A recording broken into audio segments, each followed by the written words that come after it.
Hello everyone. आज के इस लेक्चर में पढ़ेंगे हम वेक्टर ऑपरेटर। वेक्टर ऑपरेटर के ऊपर जाने से पहले हम देखेंगे डेल ऑपरेटर क्या होता है। तो डेल ऑपरेटर, जिसे डिफरेंशियल ऑपरेटर भी कहते हैं, उसको लिखते हैं डेल वेक्टर की फॉर्म में। इसको अगर वेक्टर की फॉर्म में न भी लिखें तो भी ये वेक्टर ही होगा, ये अंडरस्टूड है। और इसे लिखा जाता है I cap del by del X plus J cap del by del Y plus K cap del by del Z. तो असल में ये डिफरेंशियल ऑपरेटर है जिसका अपने आप में तो कोई मीन है नहीं, पर जब इसको किसी और फंक्शन पे लगाया जाता है तो हमें डिफरेंट डिफरेंट रिजल्ट मिलते हैं। इसी डिफरेंट रिजल्ट्स की बदौलत हम ग्रेडियंट, डाइवर्जेंस और कर्ल को प्राप्त करते हैं। जब ये डेल ऑपरेटर किसी अलग अलग फंक्शन पे ऑपरेट करता है तो हमें अलग अलग जो रिजल्ट मिलते हैं वो कैसे निकलेंगे उसको आज हम देखेंगे। तो डेल ऑपरेटर, जैसा कि हमने देखा, ये डिफरेंशियल ऑपरेटर है। जब ये डिफरेंशियल ऑपरेटर किसी स्केलर फंक्शन पे वर्क करता है, स्केलर फंक्शन कैसे कि ये फाई एक्स वाई जेड का एक फंक्शन तो है, पर ये स्केलर फंक्शन है। जब इस पे ग्रेडियंट किया जाता है या डेल ऑपरेटर लगाया जाता है, सिंपल मल्टीप्लाई है डेल मल्टीप्लाई बाई फाइव, तो हमें जो रिजल्ट मिला वो है I del five by del X plus J del five by del Y plus K del five by del Z.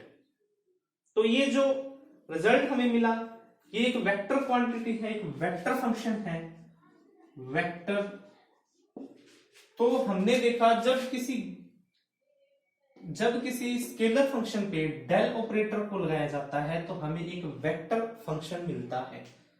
तो ये जो वेक्टर फंक्शन है, ये जो प्रक्रिया, इसको बोलते हैं ग्रेडियंट। तो किसी स्केलर फंक्शन का ग्रेडियंट एक वेक्टर फंक्शन होता है जो कि उस पे डेल ऑपरेटर के लगने के बाद प्राप्त होता है। तो ग्रेडियंट असल में है क्या? ग्रेडियंट को फिजिक्स में और मैथमेटिक्स में यूज किया जाता है, और ग्रेडियंट का जो मीन है वो है rate of change of A parameter. तो ये असल में रेट ऑफ चेंज को बताता है, या फिर स्लोप जो होता है, स्लोप टेंजेंट, उसको बताता है। जैसे कि ये एक कोऑर्डिनेट सिस्टम, इसमें कोई पॉइंट है, ये इसकी जो एक्स एक्स के अंदर इसकी जो दूरी है वो a और y की जो दूरी है वो है b। तो हम जो देख रहे हैं इसकी ढाल, इस पॉइंट की जो ढाल है थीटा, वो क्या होगी? b बाई a होगी। तो ये b बाई a जो है a के विद रिस्पेक्ट b का मान, ये क्या है? ढाल, रेट ऑफ चेंज।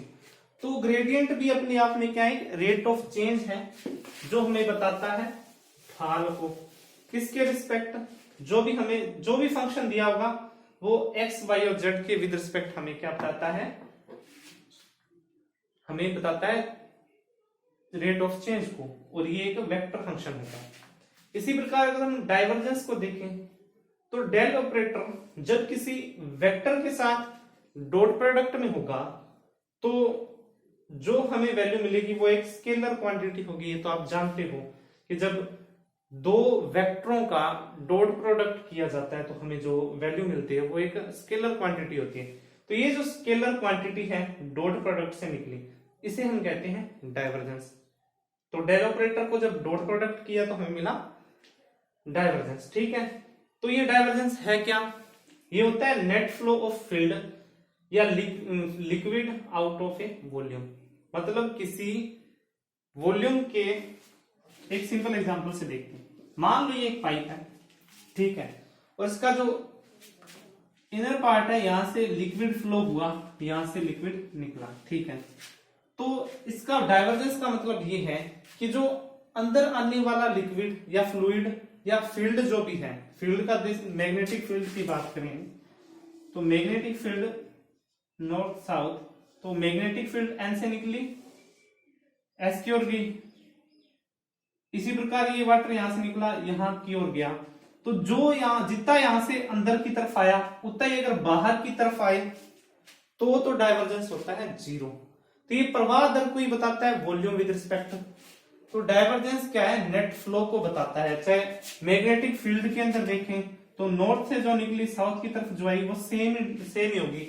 तो इसीलिए जो गाउस का लॉ है उसके अंदर आपने देखा होगा डाइवर्जेंस ऑफ वेक्टर बी हमेशा क्या होता है, जीरो, कांस्टेंट फील्ड के अंदर। ठीक है, जब कांस्टेंट फील्ड होगी तो डाइवर्जेंस ऑफ बी जीरो होता है, गाउस का मैग्नेटिक लॉ जो।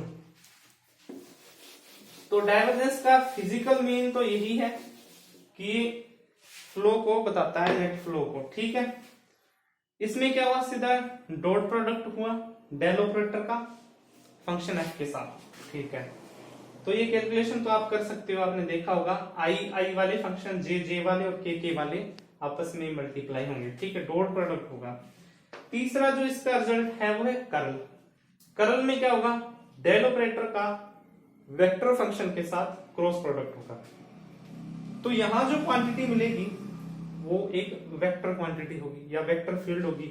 तो इसमें क्या, आई के डेल बाई डेल एक्स, ये डेल ऑपरेटर हो गया, ये हमारा फंक्शन हो गया वेक्टर फंक्शन।